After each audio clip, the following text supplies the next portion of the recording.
शिवसेना शिंदे गटाकडून नगरसेवक पदासाठी इच्छुक असलेल्या दीपक रंगनाथ डोके यांनी प्रभाग क्रमांक 13 मधून आज दुपारी नाशिक महानगरपालिकेतील पूर्व विभागाच्या मेन रोड कार्यालयात उमेदवारी अर्ज दाखल केला। उमेदवारी अर्ज दाखल केल्यानंतर दीपक डोके यांनी सांगितलं की आज मी जनतेच्या विश्वासावर उमेदवारी अर्ज दाखल केला आहे। विकास, पारदर्शकता आणि सर्वसमावेशक प्रगती हाच माझा संकल्प आहे। ही माझी वैयक्तिक उमेदवारी नसून सामान्य नागरिकांच्या प्रश्नासाठीची लढाई आहे। जनतेच्या आशीर्वादाने मी ही जबाबदारी स्वीकारत आहे। आजपासून बदलाची सुरुवात झाली आहे। प्रामाणिक नेतृत्वाने काम करणारे प्रशासन देण्यासाठी मी मैदानात उतरलो आहे। तरुण आणि महिला यांच्या अपेक्षा पूर्ण करणं हेच माझं ध्येय आहे। विकासासाठी ही निवडणूक लढवत आहे।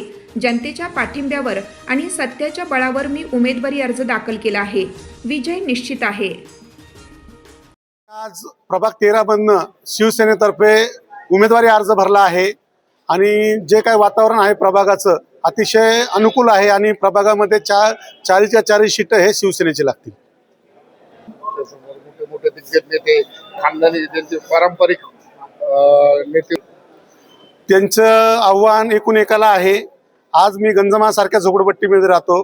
आज यांचं जे काही बलाढ्य लोक उभे आहेत हे फक्त पैसे खाण्यासाठी आणि त्यांचा धंदा वाढवण्यासाठी आहे आणि मी जे उभा आहे मी गोरगरिबांची सेवा करण्यासाठी आज निवडणुकीमध्ये उतरलो आहे आणि मला या बलाढ्य नेत्यांना नक्कीच आम्ही माती दाखवू आणि या प्रभागात शिवसेनेचा झेंडा रोवू।